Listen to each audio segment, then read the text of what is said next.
श्री आत्मानंद जी परमावश्य।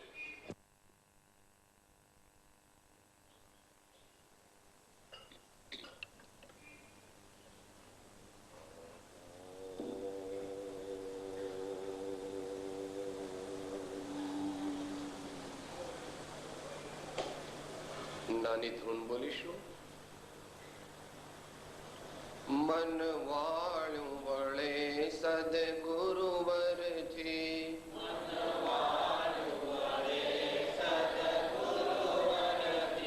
મન વાળું વળે સદગુરુવરથી,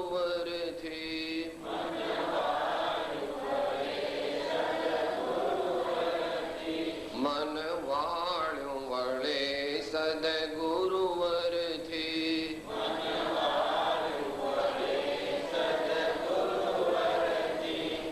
સદગુરુવરથી નિજ અનુભવથી,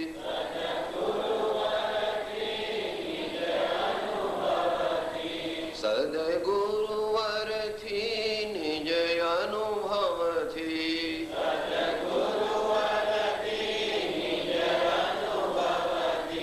સદગુરુવરથી નિજ અનુભવથી,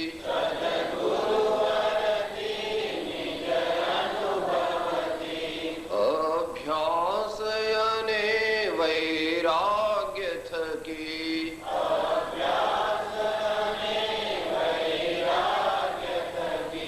વૈરાગ્ય અને અભ્યાસ થકી, વૈરાગ્ય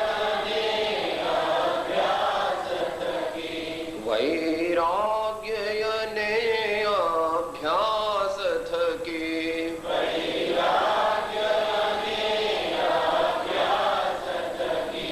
મન વાળ્યું વળે સદગુરુવરથી, મન વાળ્યું વળે સદગુરુવરથી, મન વાળ્યું વળે સદગુરુવરથી, મન વાળ્યું વળે સદગુરુવરથી.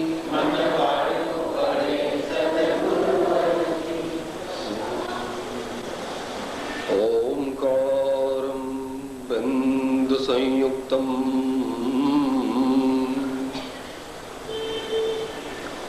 નિત્યમ ધ્યાયન્તિ યોગિનઃ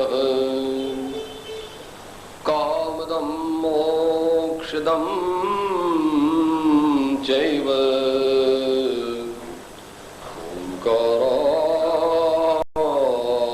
ઓમકારાય નમો નમઃ.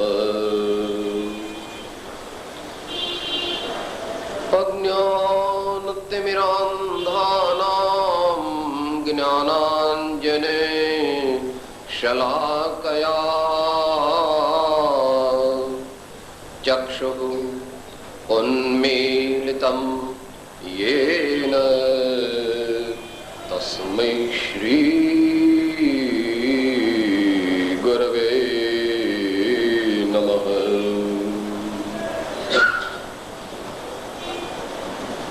आत्मा और परमात्मा अलग रहे बहुकाल, सुंदर मेला कर दिया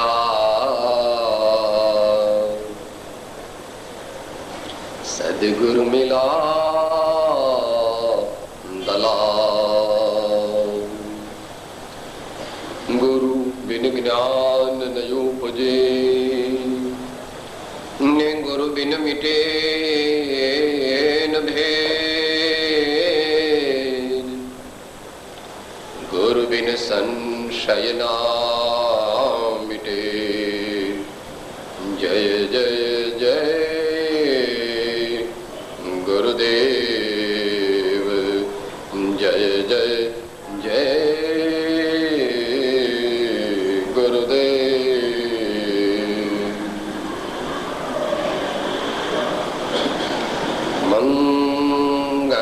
मंगलमय मंगल करन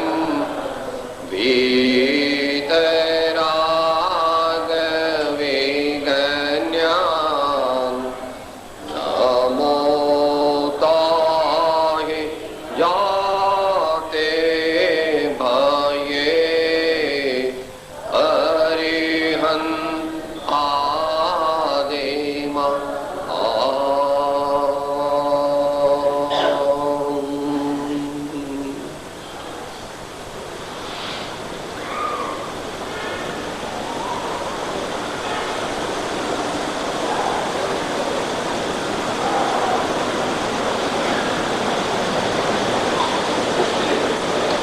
સ્વાધ્યાયમાં આજનો વિષય છે નિસ્વાર્થતા, આધ્યાત્મિક જીવનનો પાયો. નિસ્વાર્થતા, આધ્યાત્મિક જીવનનો પાયો. વિષય લાગે છે બહુ સરળ, પરંતુ ગહન છે અને પ્રત્યેક મુમુક્ષુ સાધક માટે પરમ આવશ્યક અને ચિંતનીય છે.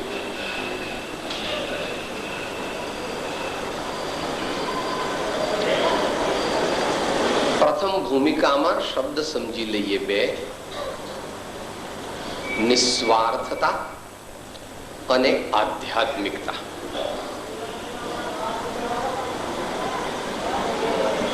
નિસ્વાર્થતા શબ્દ સૂચવે છે નિષ્કામપણું,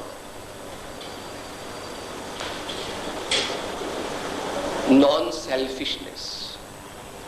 અને સ્વાર્થ જે છે, પ્રત્યેક સામાન્ય મનુષ્યના જીવનમાં બધી પ્રવૃત્તિ સ્વાર્થ પ્રેરિત હોય છે, કારણ કે સ્વની માન્યતા જૂઠી છે. સ્વની માન્યતા જૂઠી હોવાને લીધે તેના જીવનની પ્રવૃત્તિ સ્વાર્થ પ્રેરિત હોય છે, જેને આપણે narrowness of the mind and narrowness of thinking, narrowness of vision, self-centered activity and self-centered mentality. Self-centered mentality અને self-centered activity આને સ્વાર્થ કહેવામાં આવે છે. અહીંયા સેલ્ફ શબ્દ જે છે તે દુર્ગુણના અર્થમાં વપરાયો છે. જે હાઈએસ્ટ સેલ્ફ છે એ અર્થમાં અહીંયા વપરાયો નથી. સેલ્ફના બંને અર્થ સમજવા જોઈએ આપણે.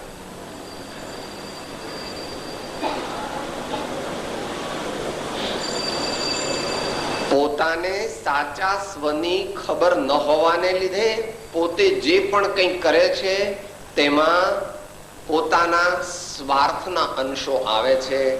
જ્યાં સ્વાર્થના અંશ આવે ત્યાં પરોપકારના અંશ રૂંધાઈ જાય. જ્યાં પરોપકાર રૂંધાઈ જાય ત્યાં મોક્ષમાર્ગ હોતો નથી.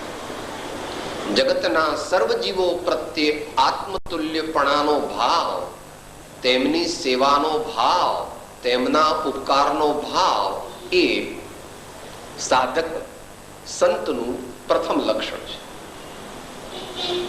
આપણા ગુજરાત દેશની અંદર ગુજરાતી ભાષામાં આદ્ય કવિ શ્રી નરસિંહ મહેતા, એમનું જે પ્રસિદ્ધ પદ મહાત્મા ગાંધીજીના માધ્યમથી ઇન્ટરનેશનલ સ્ટેટસને પામ્યું, તેમાં પણ પહેલી પંક્તિ એ રીતે છે: પર દુખે ઉપકાર કરે તો એ મન અભિમાન ન આણે રે. પર દુખે ઉપકાર કરે તો એ મન અભિમાન ન આણે રે. વૈષ્ણવજન તો તેને કહીએ જે પીડ પરાઈ જાણે રે. સ્વાર્થી મનુષ્ય સામાનું શું થશે એનો વિચાર કદાપી કરી શકતો નથી. પોતાને 1 રૂપિયાનો લાભ થતો હોય તો સામાના 1000 રૂપિયાનો ગેરલાભ પણ તે કરી નાખે છે અને તેથી આવી સ્વાર્થમય જેની મનોવૃત્તિ છે તે પોતાના હૃદયને એવું વિશાળ બનાવી શકતો નથી કે જેથી પરમાત્મા આવીને તેના હૃદય સિંહાસન પર વિરાજમાન થાય. પરમાત્માને આપણા હૃદયમાં વિરાજમાન કરવા માટે આપણે યોગ્ય તૈયારી કરવી જોઈએ. એને એટલું વિશાળ બનાવવું જોઈએ કે જેથી પરમાત્મા સહજપણે આવે, આપણું હૃદય વિશાળ બને, આપણું હૃદય પવિત્ર બને, આપણું હૃદય નિખાલસ બને, તો જ તેમાં પરમાત્મા તત્વનું અવતરણ થઈ શકે. આટલી ટૂંકી વાત આપણે સ્વાર્થ માટે વિચારી. અધ્યાત્મ માટે એની વિચારણા આપણે શ્રીમદ આનંદગંજી મહારાજના પદથી સમયની મર્યાદામાં ટૂંકમાં કરીશું. કેટલી? માત્ર અધ્યાત્મ સમજવા પૂરતી, કારણ કે પદ તો મોટું છે. પરંતુ આધ્યાત્મિક આપણે થવું છે એટલે આત્મત્વ પ્રાપ્ત કરવું છે, એટલે જીવનમાં સાચી શાંતિ અને સાચા આનંદનો અનુભવ કરવો છે, તો આધ્યાત્મિક થયા વિના તે સંભવ નથી. વર્તમાન 24ના 11માં શ્રી શ્રેયાંસનાથ ભગવાનના સંબોધન દ્વારા શ્રીમદ આનંદગંજી મહારાજ આપણને અધ્યાત્મનું સ્વરૂપ સમજાવે છે. થોડી ટેકનિકલ શૈલી છે, પણ આપણે એને બને એટલી સરળતાથી સમજવાનો પ્રયત્ન કરીશું. ભગવાન ને સંબોધીને શું કહે છે?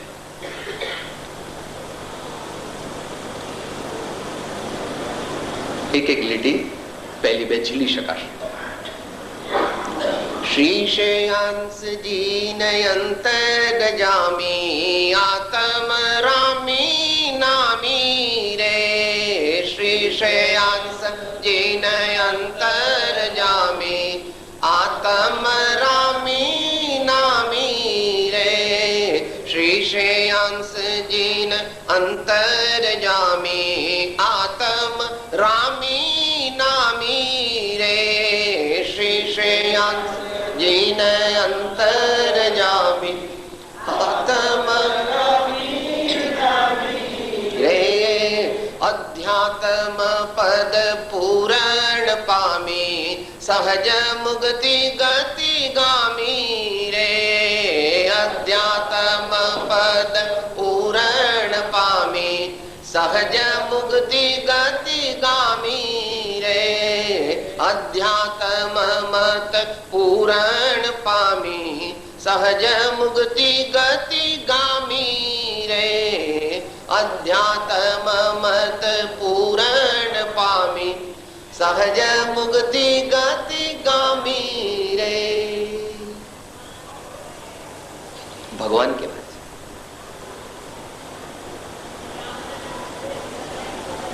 વિતરાગ દર્શનમાં આત્મા જો યથાર્થપણે સાધના કરે તો પોતે જ આત્મા પરમાત્મા બને છે, પુરુષ પુરુષોત્તમ બને છે, નર નારાયણ બને છે, સાધક સિદ્ધ બને છે. આ એક વિતરાગ દર્શનની એક ખાસ ફિલોસોફી છે, એક ખાસ માન્યતા છે. સર્વ જીવ છે સિદ્ધસમ, જે સમજે તે થાય, સદગુરુ આજ્ઞા જીન દશા નિમિત્ત કારણ માન. ભગવાન તે પૂર્ણ અધ્યાત્મ પદને પામેલા છે, એટલે જ તેઓ ભગવાન છે. ભગવાન ભગવાન કેમ છે? કારણ કે એમનાથી ઊંચી પદવી આ વિશ્વમાં છે નહીં, એટલે એ પ્રાપ્ત કરવાનો પ્રશ્ન જ ઉભો થતો નથી. ઘણા એમ કે છે કે સાહેબ આ તમે આપણે મોક્ષે જઈએ તો મોક્ષે જઈને પછી કરવાનું શું, અને પછી મોક્ષે ગયા પછી એનાથી આગળ શું? કે મોક્ષથી આગળ કઈ છે નહીં ભાઈ.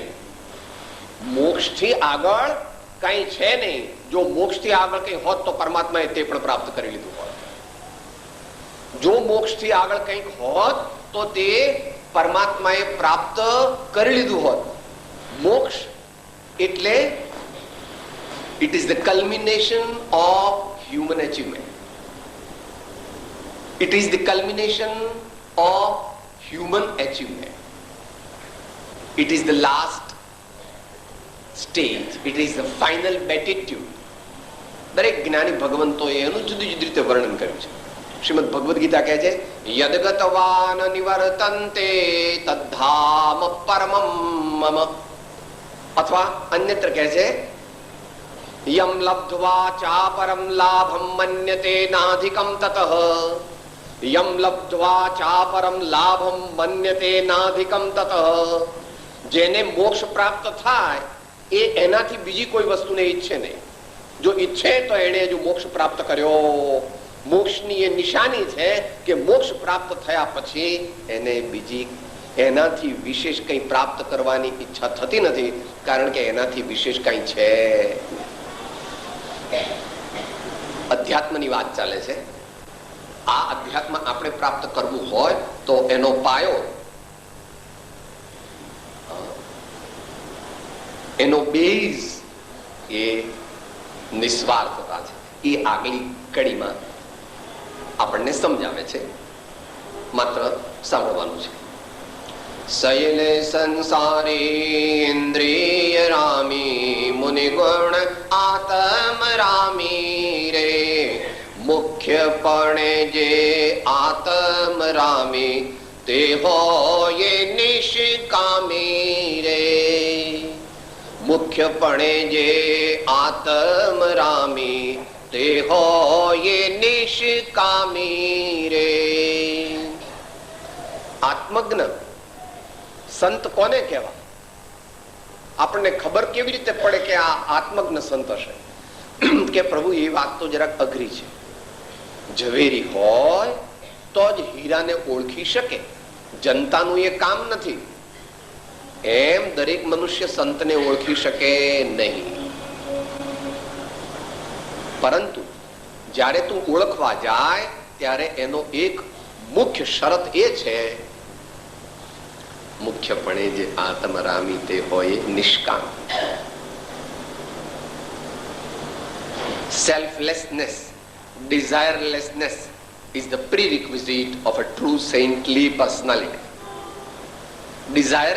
Desirelessness, selflessness is the prerequisite of a true saintly personality. સવારે વાત આવી, ચાહ ગઈ ચિંતા ગઈ मनवा बेपरवाह, जिनको कछु न चाहिए वो साहन का साह. जिनको कछु न चाहिए वो साहन का.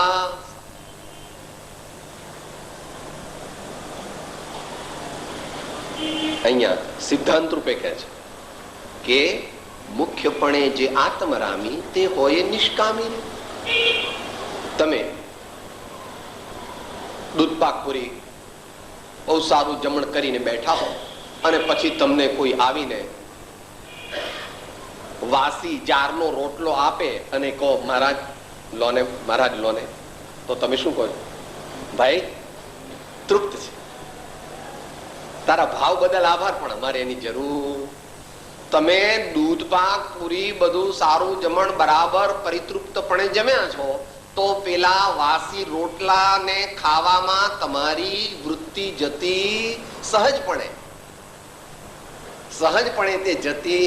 એમ જેને પરમાત્મા તત્વનો સાક્ષાત્કાર થવાથી દિવ્ય આનંદનો અનુભવ થતો હોય તેને જગતના કોઈ ખાવાના પીવાના હરવાના ફરવાના કે એવા કોઈ ભાવો પ્રત્યે એની ચિત્તવૃત્તિ જતી નથી.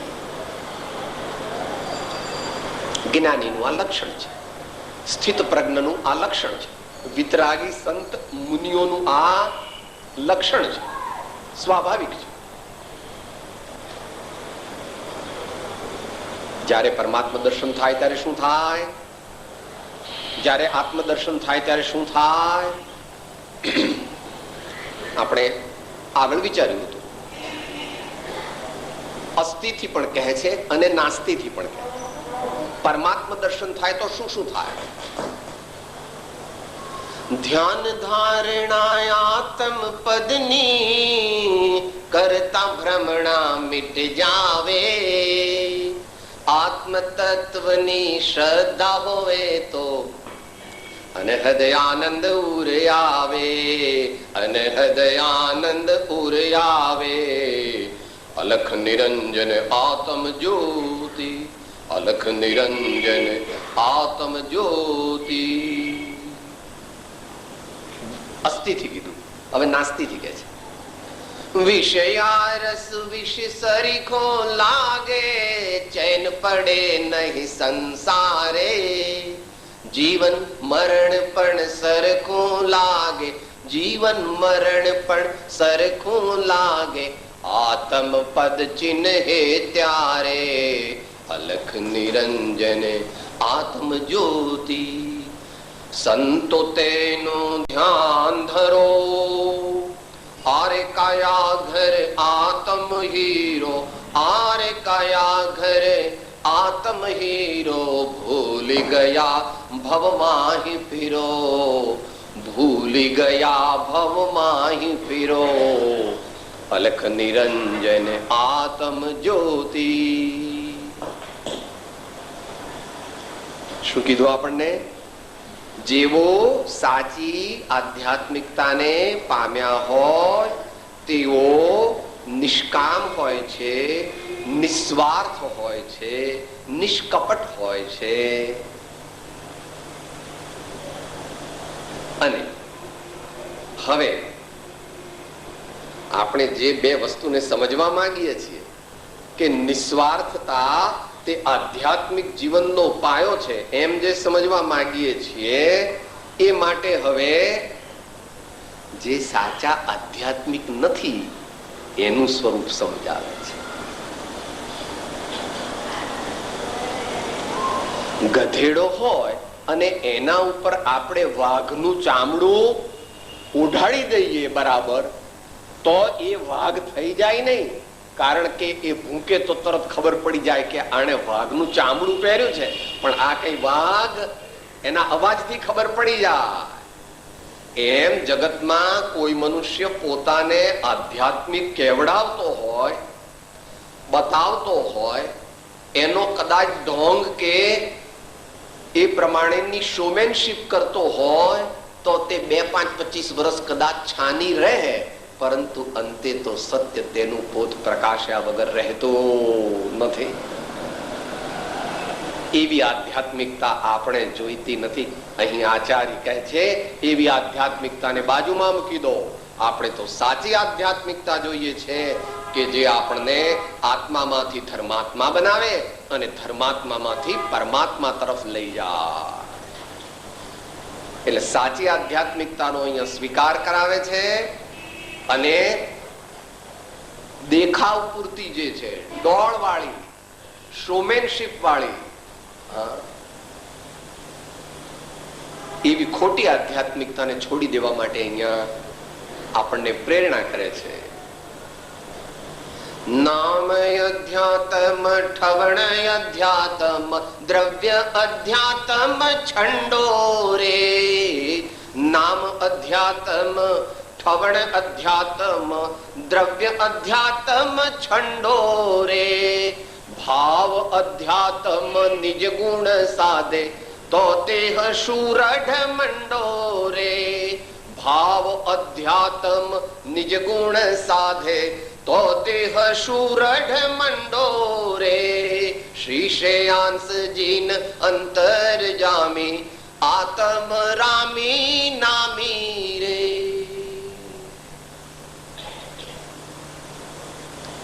નામ એટલે કહેવા માત્ર, ઠવણ એટલે સ્થાપના માત્ર, અને દ્રવ્ય એટલે બાહ્ય, ભાવાત્મક નહીં તે ઉપલક. એવી આધ્યાત્મિકતાને છંડો. આવી આધ્યાત્મિકતા આપણા જીવનમાં આવે તો આપણને શાંતિનો અનુભવ થઈ શકે અને બીજાઓને પણ શાંતિનો અનુભવ આપણે કરાવી શકીએ.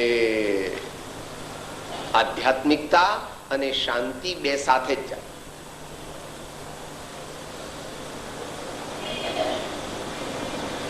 સાચા આધ્યાત્મિક સંત હોય તો તે પોતે શાંતિને પામ્યા જ હોય. અને તેમના સાનિધ્યથી વિવેકી મનુષ્યોને વધતા ઓછા પ્રમાણમાં અવશ્ય શાંતિનો અનુભવ થાય. વર્તમાન મનોવિજ્ઞાન અને વર્તમાન વિજ્ઞાન બંને એ પુરવાર કર્યું છે. એને શું કહો છો તમે? આભામંડળ. આભામંડળ, ઓરા. મહાપુરુષોના ચિત્ર જોયા છે ને, એમની આજુબાજુ આભામંડળ હોય છે. એ કાલ્પનિક નથી, સત્ય છે. ઘણા એમ કે સાહેબ આ ભગવાનની આજુબાજુ આમ પ્રકાશ બતાવ્યો છે ને, એ તો સમજતા આપણે ભગવાન મોટા બતાવવા માટે. ના, સાચું છે. ભગવાનની આજુબાજુ આભામંડળ હોય છે. સાચા મહાન મુનિઓ અને સંતોની આજુબાજુ એક આભામંડળ હોય છે કે જેના લિમિટની અંદર, જેના જે મર્યાદા છે એની અંદર જે આવે છે એના ઉપર શાંતિ પામ્યા છે તેને તો સંત કહીએ, ને શાંતિ પમાડે તેને તો સંત કહીએ. તેના દાસ ના તો દાસ થઈને રહીએ, શાંતિ પામ્યા છે તેને તો સંત કહીએ. શાંતિ પમાડે તેને તો સંત કહીએ. એ કેવા હોય એ બીજી લીટીમાં કહે છે. ભાવ અધ્યાત્મ નિજ ગુણ સાધે તો તે સુરઠ મંડો રે.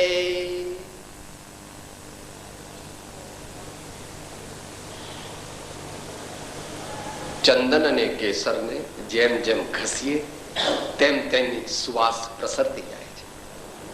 જેમ જેમ ચંદન અને કેસરને ઘસવામાં આવે તેમ તેમ તેની સુવાસ પ્રસરતી જાય છે. એમ જો આપણે સાચા આધ્યાત્મિક હોઈએ એટલે XYZ સિદ્ધાંત છે. આધ્યાત્મિકતા કોઈનો ઈજારો નથી. આધ્યાત્મિકતા કોઈનો ઈજારો નથી. જે કોઈ વ્યક્તિ સત્યનો સાક્ષાત્કાર કરે છે અને તેની આરાધના સમ્યકપણે રૂઢી રીતે સદગુરુની આજ્ઞાએ, પરમાત્માની આજ્ઞા પ્રમાણે કરે છે તો તેનામાં અવશ્ય એવા મહાન ગુણો પ્રગટે છે. આ આપણા માટે એટલા માટે જાણવાનું છે ખાસ કે ઘણીવાર આપણે શું કહે છે, સાહેબ અમે તો સામાન્ય માણસ, અમારાથી કઈ આવું બધું થાય. સાહેબ હું તો પાપી છું.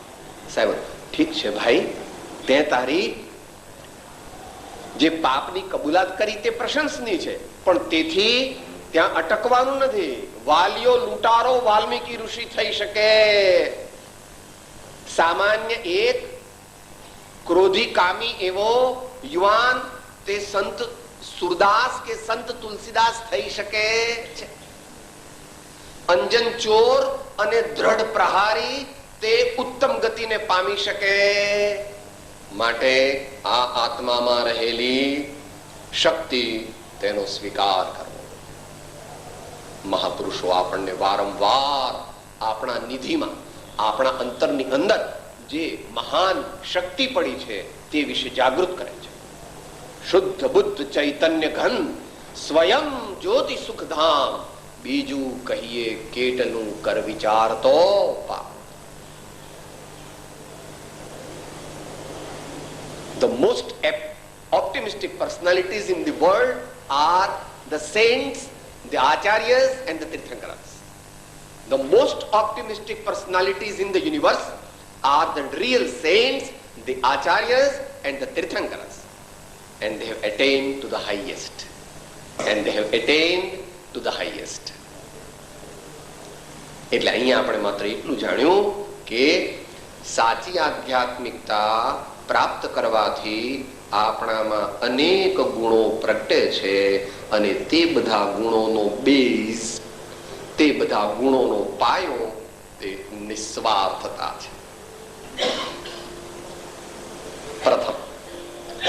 પ્રથમ જ પોતાનો સ્વાર્થ છોડવો જોઈએ. આ વાત માતાઓ વધારે સારી રીતે કરી શકે છે દુનિયામાં. કેમ? કારણ કે માતાઓને માતા બનવાનું છે એટલે સ્વાર્થનો ત્યાગ કરવો પડે છે. માતાઓને માતા બનવાનું છે. એટલે જે ઘરમાં જન્મ્યા, જે ઘરમાં 18, 20, 22 વર્ષ રહ્યા, તે ઘર છોડીને બીજા ઘરને પોતાનું ઘર બનાવવું પડે. પારકાને પોતાના કરવા પડે છે. અને તે પણ પ્રેમથી, વાત્સલ્યથી, સેવાથી, સ્વાર્થ ત્યાગથી.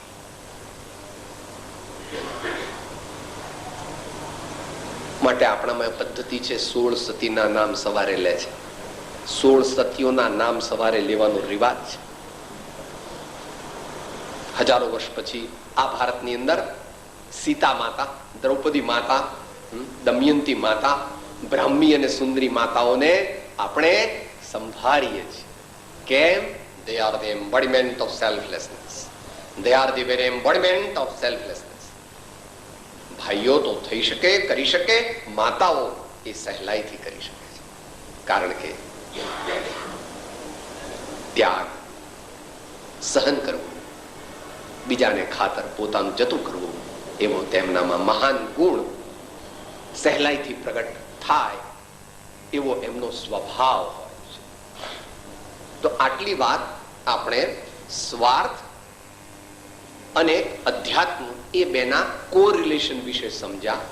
હવે પછી જે આપણે સમજવું છે નિસ્વાર્થપણું, એ થોડું સહેજ શાસ્ત્રીય છે. આપણે એને નોન શાસ્ત્રીય શબ્દોમાં સમજવા પ્રયત્ન કરીશું.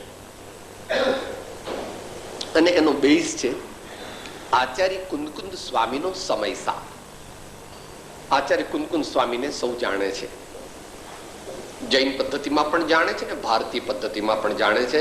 કારણ કે તેઓ જૈન અધ્યાત્મના તો કમાન્ડર ઇન ચીફ છે જ, પરંતુ વિશ્વના અધ્યાત્મ વિજ્ઞાનના પણ તેઓ એક મહાન પ્રણેતા છે.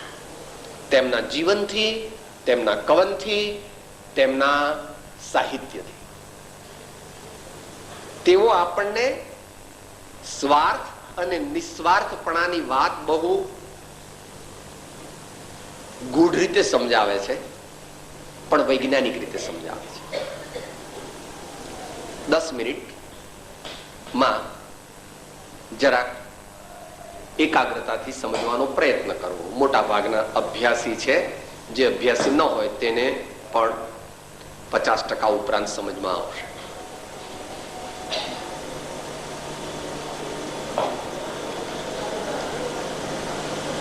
આચાર્ય ભગવાન અજ્ઞાનીની વ્યાખ્યા કરે છે. આચાર્ય ભગવાન અજ્ઞાનીની વ્યાખ્યા કરે છે. ભગવાન જે વ્યાખ્યા કરે સૈદ્ધાંતિક, એ કોઈ નાત, જાત, દેશ, વેશ, કાળ એને લાગુ પડતી નથી. It is universal and international.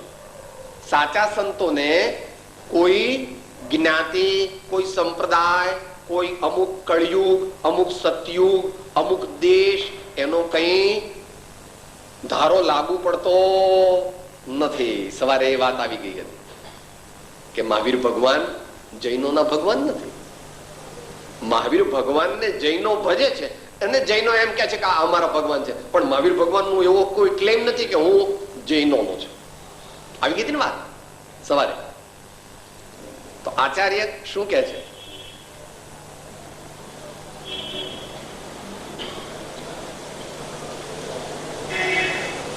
સ્વાર્થને સમજવા માટે આપણે આ વિચારી રહ્યા છીએ. સ્વાર્થને સમજવા માટે આ બાજુથી ચાલુ કરે છે. Travelling from inside to the outside. Traveling from the inside to the outside. શરીરને જે પોતાનું સ્વરૂપ માને તે અજ્ઞાની હોય. શરીરને જે પોતાનું સાચું સ્વરૂપ માને તે અજ્ઞાની હોય. કારણ કે શરીર તે આપણું નથી. આપણે ભલે શરીરમાં રહીએ છીએ, પણ શરીર તે આપણે નથી. કાલ આવી ગયું. આપણે આ હોલમાં બેઠા છીએ, પણ આપણે હોલ નથી. આપણે હોલ છીએ. આપણે હોલમાં બેઠા છીએ એટલે આપણે હોલ થઈ ગયા. હોલમાં બેસીએ એટલે કે હોલ થઈ જતા, એમ આપણે અત્યારે શરીરમાં બેઠા છીએ એટલે કઈ શરીર થઈ ગયા નથી. પહેલા એટલી વાત સમજાવી, પછી થોડી દૂરની વાત સમજાવી. શરીરથી થોડુંક દૂર કોણ છે? કેમ સાહેબ? આ કપડા મારા છે, જુઓ, આ ટેબલ મારું છે, આ ઘડિયાળ મારી છે, આ બંગલો મારો છે. જગતના અચિત્ત પદાર્થો, નોન લિવિંગ ઓબ્જેક્ટ્સ, જગતના અજીવ પદાર્થોને જે પોતાના માને તે અજ્ઞાની છે. જગતના અજીવ પદાર્થોને જે પોતાના માને, એટલે આ હું એમનો માલિક છું, હું એમનો માલિક છું એમ જે માને તે જીવ અજ્ઞાની હોય.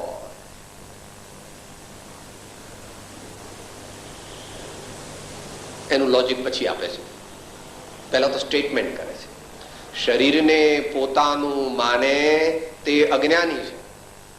શરીરની બહાર રહેલા એવા જગતના અજીવ પદાર્થોનો જે માલિક બને તે અજ્ઞાની છે.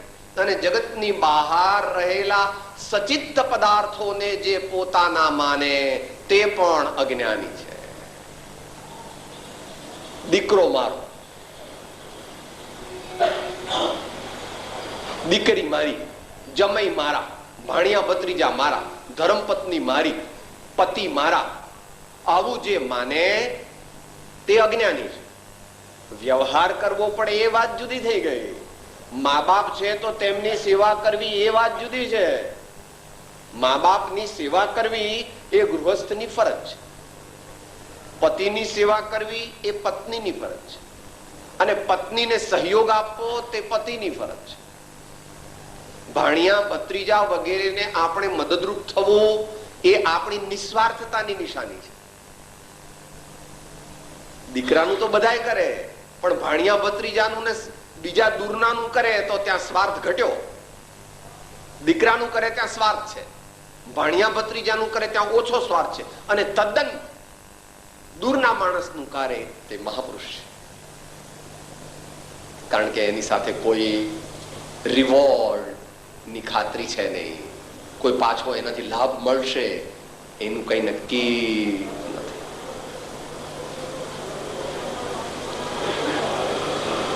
ત્યાર પછી આ વ્યાખ્યાને તેઓ ત્રણેય કાળને વિશે પરિવર્તિત કરે છે. એટલે મૂળ ગાથાઓ આ પ્રમાણે છે: હું આનો હતો, આ મારું છે અને આ મારું થશે એમ જે માને તે અજ્ઞાની છે. ત્રણેય કાળમાં એપ્લાય કરવું. શરીર મારું હતું, શરીર મારું છે અને શરીર મારું થશે. આ બધા મારા હતા, આ બધા મારા છે, અથવા ભવિષ્યમાં આ મારા દીકરાના લગ્ન જેની સાથે થશે તે મારા વિવય થશે ઇત્યાદિ. જરાક થોડું ટેકનિકલ છે, પણ આમાં સમજવાનું શું છે એ જરા વિચારી લઈએ.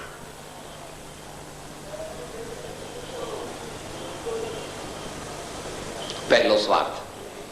સ્વાર્થીપણું શરીરથી ચાલુ થાય છે. જેને આત્મામાં આત્મબુદ્ધિ છે તે નિસ્વાર્થ છે. આગળ આવી ગયું. મુખ્યપણે જે આત્મરામી તે હોય નિષ્કામી. તો શરીરને પોતાનું માન્યું એટલે શું કે છે? મારા માટે સારા કપડા લાવો, મારા માટે સારું જમવાનું લાવો, મારે રહેવા માટે સારામાં સારા બંગલા, મારા માટે એર કન્ડિશનર, મારા માટે ટીવી, મારા માટે નવા નવા સેન્ટ લાવો, મારા માટે ઘરેણા લાવો, મારા માટે. આવું જેના જીવનમાં હોય તે આધ્યાત્મિક બની શકે નહીં.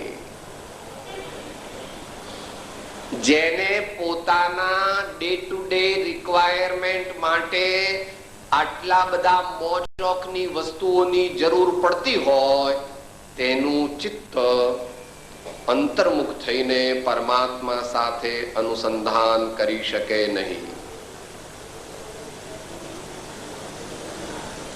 શરીર અને ઇન્દ્રિયો એની જ સગવડમાં જે રોકાઈ જાય છે, એની જ સગવડો જે માગ્યા કરે છે, એને આત્મજ્ઞાન થાય નહીં. એનાથી ઉલટું આત્મજ્ઞાનનું સ્વરૂપ કહ્યું છે, ધર્મનું સ્વરૂપ કહ્યું છે. બોલો, દરેક ધર્મમાં કહ્યું છે. પ્રથમ દેહ દ્રષ્ટિ હતી, તેથી ભાસ્યો દેહ. હવે દ્રષ્ટિ થઈ આત્મમાં ગયો દેહથી ને. છૂટે દેહાધ્યાસ તો નહીં કરતા તું કર્મ, નહીં ભોગતા તું દેહનો, એ જ ધર્મનો મર્મ. આચાર્ય તો કે છે, હું દેહ નહીં, મન વાણી નહીં, હું તેમનું કારણ નહીં. કરતા ને કારયતા નયન મનતા છું, કરતા નો નહીં.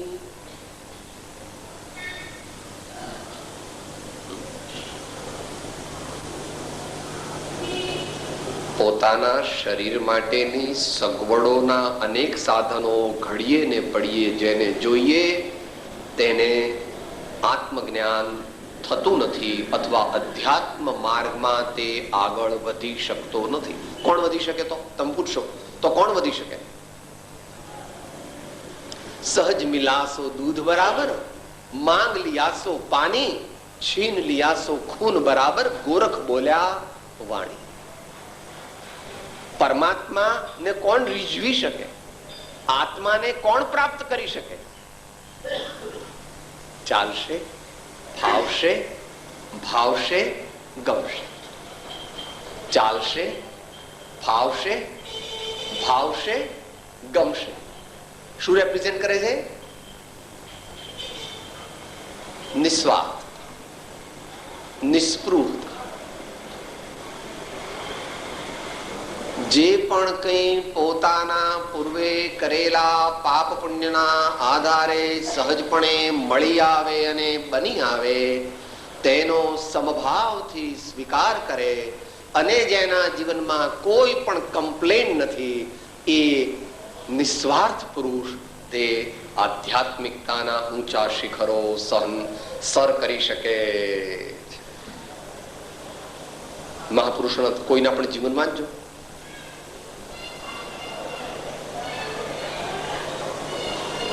કેવા કેવા દુન્યવી કષ્ટો તેમણે સહન કર્યા છે, અને છતાં પણ ગમે તેવા કષ્ટ આપનાર પ્રત્યે પણ તેમણે અંતરમાં દુર્ભાવના કરી. દેને વાલે કા ભી કલ્યાણ હો और न देने वाले का भी कल्याण हो. माता रोटी दे तो ठीक है, माता तू रोटी नहीं देवे तो भी तेरा कल्याण हो. આ છે નિસ્વાર્થ પણ, આ છે નિષ્કામ પણ. તો શરીરની વાત કરી, એવી રીતે શરીરથી જુદા એવા જગતના સચિત્ત અને અચિત્ત પદાર્થો જે છે, એટલે જીવંત અને નિર્જીવ પદાર્થો જે છે તે પ્રત્યે પણ જ્ઞાની ભગવંતોને મમત્વની ભાવના હોતી.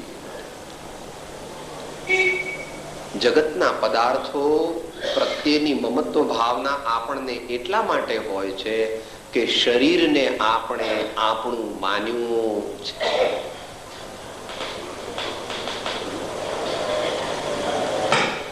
શરીરને પોતાનું માન્યું એટલે શરીરના સંબંધિત અને શરીરના આશ્રિત જે કોઈ પદાર્થો છે તેમાં પણ મમત્વ થાય છે.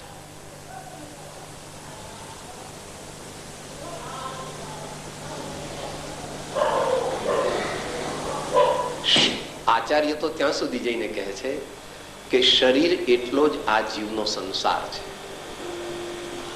શરીર જેટલો જ આ જીવનો સંસાર છે. કયા શાસ્ત્રમાં કહ્યું છે? સમાધિ શતક. સમાધિ શતકમાં આવે છે.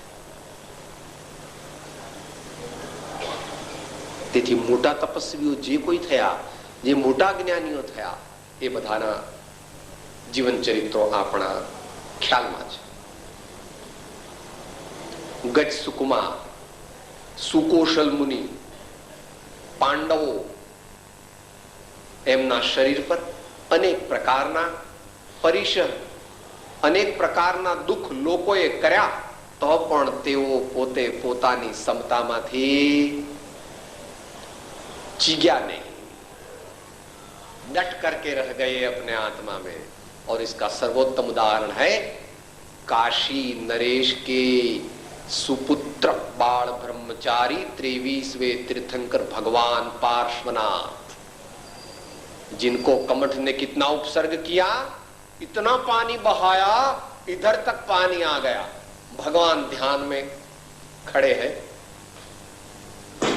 सब लोग सोचने लगे, ओ अभी भगवान मर जाएंगे, इधर तक तो पानी आ गया, अभी भगवान मर जाएंगे, भगवान मर जाएंगे। मगर भगवान तो कभी मरते नहीं, सिद्धांत भी कहता है और तुम्हारी दुनिया भी कहती है। सिद्धांत क्या कहता है?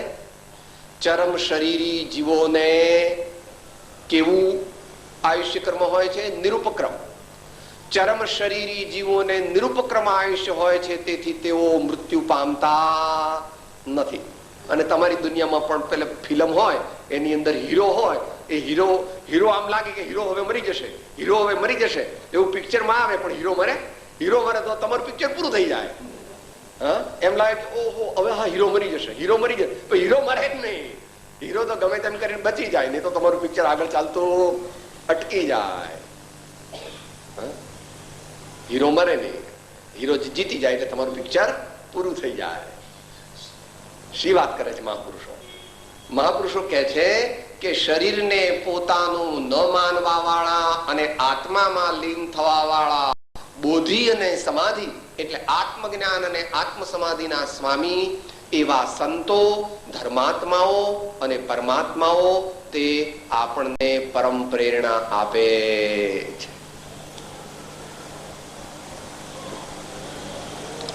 અને હવે છેલ્લી વાત આવે છે, શરીરની વાતથી બહાર નીકળ્યા એટલે તે પદાર્થોને પોતાના ન માનવા વિશે વિતરાગ દર્શનમાં 12 ભાવનાઓ કહી છે, જેને વૈરાગ્યની જનની કીધી છે। 12 ભાવનાઓ તે વૈરાગ્યની જનની છે। જેને અંતરમાં વૈરાગ્ય વધારવો હોય તેણે ભાવપૂર્વક ભગવાને કહેલી, આચાર્યોએ ગૂંથેલી અને સંતોએ પ્રરૂપેલી 12 ભાવના ભાવપૂર્વક ભાવ એમાં આ સંદર્ભમાં એટલે નિસ્વાર્થતાના સંદર્ભમાં અન્યત્વ ભાવના આવે છે, અશુચિ ભાવના પણ આવે છે, અન્યત્વ ભાવના પણ આવે છે, અશુચિ ભાવના પણ અશુચિ ભાવના શરીર સંબંધીમાં આવી ગઈ।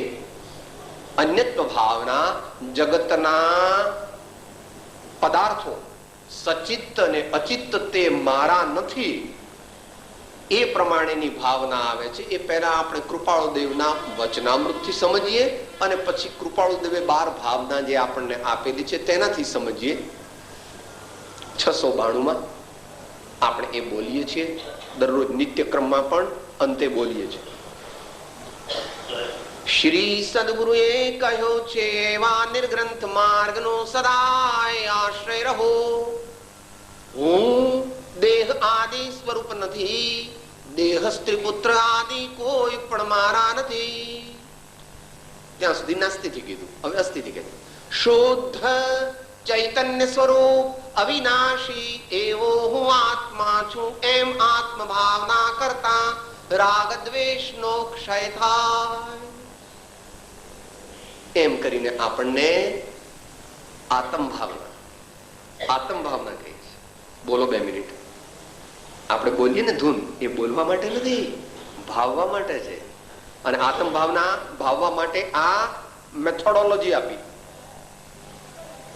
આપણને વિધિ બતાવી કે આ પ્રમાણે તારે અંતરમાં ધૂન બોલતી વખતે વિચાર કરવા, ભાવના કરવી। આત્મ ભાવના ભાવતા જીવ લહે કેવળ જ્ઞાન રે,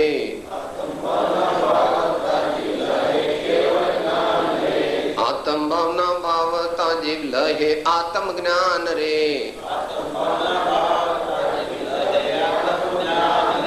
આત્મ ભાવના ભાવતા જીવ લહે આત્મ જ્ઞાન રે.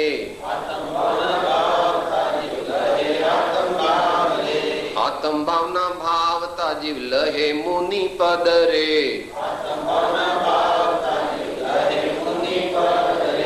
આત્મ ભાવના ભાવતા જીવ લહે મુનિ પદ રે.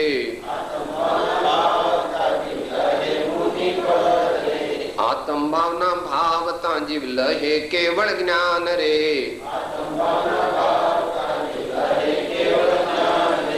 આત્મ ભાવના ભાવતા જીવ લહે કેવળ જ્ઞાન રે.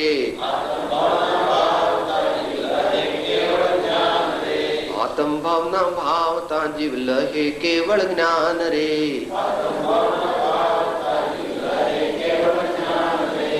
ભાવ બોલતા જવું, ભાવતા જવું. બોલવાની કિંમત 10% છે ને ભાવવાની કિંમત 90% છે. જેણે મોટો નફો જોઈતો હોય તેણે ભાવના ભાવવી, બોલવાની કિંમત તો થોડીક જ છે. અને છેલ્લે અનિત્ય ભાવના. અનિત્ય ભાવનામાં આપણને ડિટેલ્સ આપી કે આ પદાર્થો તારા નથી, આ પદાર્થો તારા નથી, આ મારા છે એવી સ્વાર્થની ભાવના છોડી દે તો તને અધ્યાત્મ પ્રગટે. આ બધા પદાર્થ મારા છે એ અજ્ઞાન છે.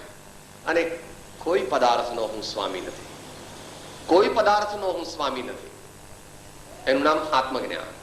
108માં અને સમયસારમાં બંનેમાં એ જ્ઞાનીનું સ્વરૂપ કહ્યું. તારે દોષે તને બંધન છે તે સંતની પહેલી શિખામણ છે. તારો દોષ એટલો જ કે પોતે પોતાને ભૂલી જવું અને અન્યને પોતાનું માનવું. તારો દોષ એટલો જ કે પોતે પોતાને ભૂલી જવું અને અન્યને પોતાનું માનવું. એ વાત સમયસારમાં કહે છે.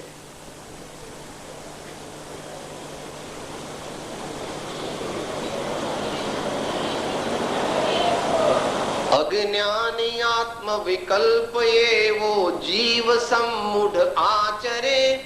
ભૂતાર્થ ને જાણેલ જ્ઞાની એ વિકલ્પો નહીં કરે. ભૂતાર્થ ને જાણેલ જ્ઞાની એ વિકલ્પો નહીં કરે. હવે એ વિકલ્પો ન કરવા એ માટે છેલ્લી વાત કૃપાળુદેવ આપણને કહે છે.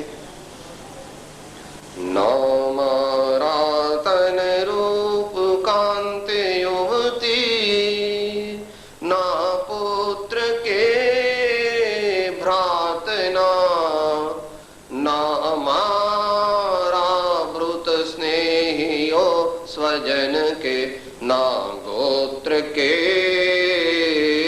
જ્ઞાતના ના મારા ધન ધામ યૌવન ધરા એ મોહ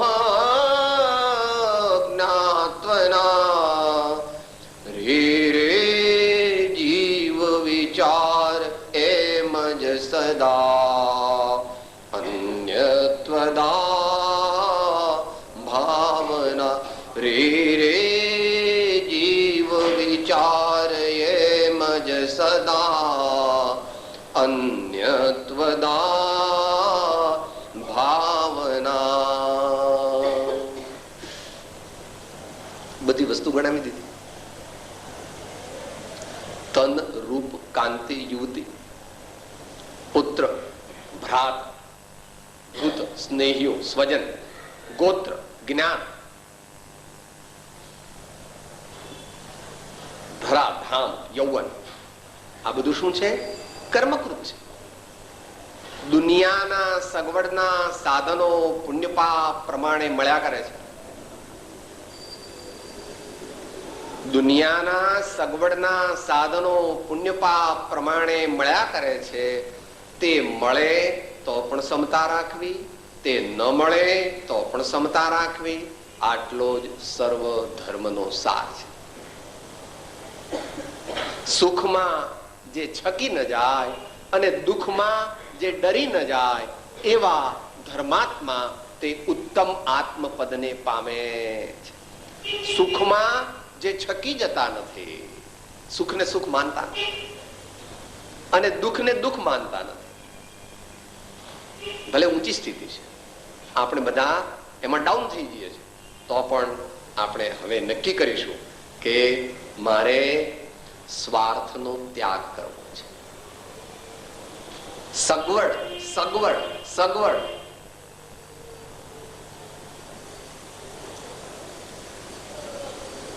શરીરના શાતાશીલિયા વાળાને આત્મજ્ઞાન પ્રાપ્ત થતું નથી. શરીરના શાતાશીલિયાપણાને પોષનારને આત્મજ્ઞાન પ્રાપ્ત થતું નથી. એટલે કૃપાળુ દેવે આપણને જે જે આજ્ઞાઓ આપી છે, જ્ઞાની ભગવંતોએ સંતોએ આપણને જે જે આજ્ઞા આપી છે તે અંતરમાં ખ્યાલમાં રાખી અને આપણે નિસ્વાર્થતા કેળવીએ. સૌના સુખમાં મારું સુખ, મારે કાંઈ સ્પેશિયલ જોઈતું નથી, સિવાય કે નીચી અવસ્થામાં જે બેઝિક વસ્તુ છે તે દરેકને સામાન્ય રીતે જોઈએ છે. રોટી, કપડા, મકાન, શિક્ષણ और औषधि.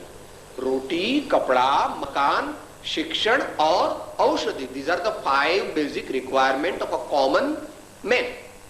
वो मिल गया, इससे आगे मिले तो मिले, न मिले तो न मिले. मुझे तो आत्मा चाहिए, मुझे तो परमात्मा की भक्ति चाहिए, मुझे तो सत्संग चाहिए, मुझे तो स्वाध्याय चाहिए, मुझे तो आत्मचिंतन, आत्मज्ञान और आत्म समाधि चाहिए.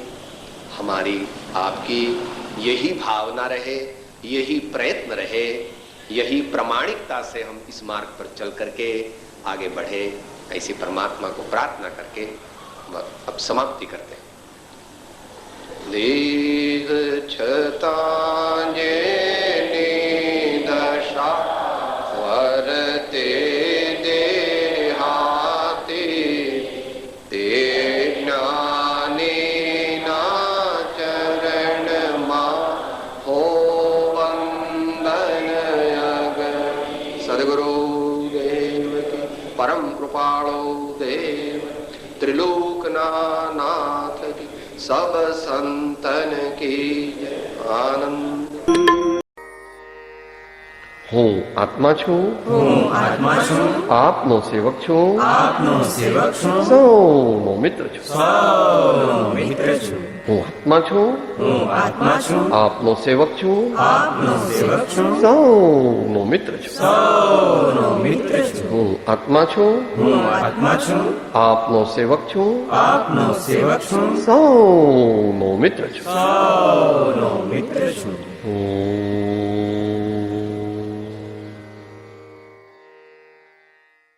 જય સદગુરુ વંદન. જય જય સદગુરુ વંદન. જય જય સદગુરુ.